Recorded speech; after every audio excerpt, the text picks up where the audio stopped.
Hi అందరికీ నమస్కారం. ఈ మధ్య కాలంలో చూస్తే మారినటువంటి పరిస్థితుల్లో చాలా మంది ఉన్నతమైనటువంటి చదువులు చదువుకోవడం, ఉన్నతమైనటువంటి జాబులు చేయటం, మంచి లైఫ్ స్టైల్స్ తో జీవితాన్ని గడుపుతున్నటువంటి సందర్భం గత ఒక 20 సంవత్సరాల నుంచి చాలా ఎక్కువగా చూస్తున్నాం. ఇది మన యొక్క రేపొద్దుట సాధించేటువంటి అభివృద్ధికి ఇది పునాది. కానీ ఇదే సందర్భంలో ఇంత చదువులు చదివి, ఇంత జాబ్స్ చేస్తూ, ఇంత రెస్పాన్సిబుల్ గా ఉండాల్సినటువంటి వ్యక్తులు కోపం కట్టలు తెంచుకొని స్థాయి దాటి వాళ్ళని కష్టాల్లోకి నెట్టుతున్నటువంటి సందర్భం. అది వాళ్ళ జీవితాన్ని బలి చేసుకుంటున్న సందర్భం కానివ్వండి, క్షణికావేశంలో ఎదుటి వాళ్ళ మీద కోపాన్ని ప్రదర్శించడం కానివ్వండి, ఎదుటి వాళ్ళని హత్య చేసేటువంటి సందర్భాలు కానివ్వండి, ఇది చాలా ఎక్కువగా జరుగుతున్నటువంటిది. మనకి ఎప్పుడో సామెత ఉంది, తన కోపమే తనకు శత్రువు అని. సో దాన్ని నిజం చేస్తూ ఒక అందరినీ ఆలోచింపచేసేటువంటి ఒక సంఘటన బెంగళూరులో అక్టోబర్ 25, 2025 జరిగింది.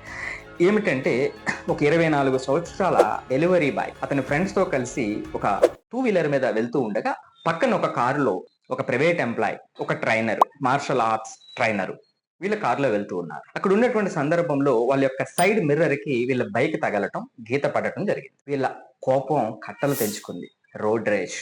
మరి ఈ కోపం కట్టలు తెంచుకున్నటువంటి కోపం అక్కడ మాటలతో, అక్కడ తిట్టులతో ఆగలేదు. వాళ్ళు ఇంకొంచెం ముందుకు వెళ్ళి యూటర్న్ తీసుకుని ఈ బండిని చేసి 2 కిలోమీటర్ల పాటు చేసి వాళ్ళని గుద్దేశారు. ఈ వెహికల్ తో స్పీడ్ గా వాళ్ళని గుద్దడం జరిగింది. గుద్దినటువంటి సందర్భంలో ఆ బండి డ్రైవ్ చేస్తున్నటువంటి అతను చనిపోవడం జరిగింది.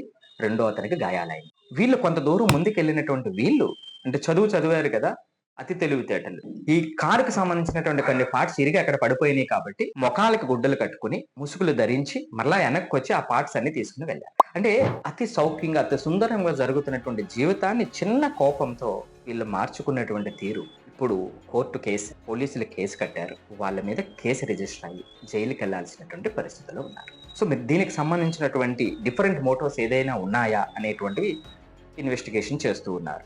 సో ఏదేమైనప్పటికీ చూసారు, ఆ క్షణిక ఆవేశంలో తీసుకున్నటువంటి ఎంత చదివితే ఏమిటి, ఏ స్థాయిలో ఉంటే ఏమిటి, మొత్తం వాళ్ళ జీవితం మారిపోయినటువంటి సందర్భం కదా. మరి తన కోపమే తన శత్రువు అనేటువంటి సామెతను మరొకసారి మనందరికీ తెలియజేస్తున్నటువంటి సంఘటనలు. సో అందుకే ఈ రోజు ఉన్నటువంటి సందర్భంలో ఆ మెంటల్ స్ట్రెస్ అధిగమించవలసినటువంటి అవసరం ఉంది.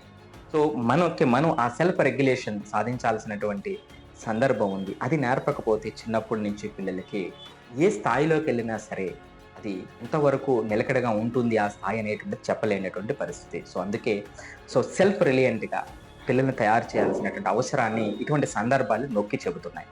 మీరేమంటారు?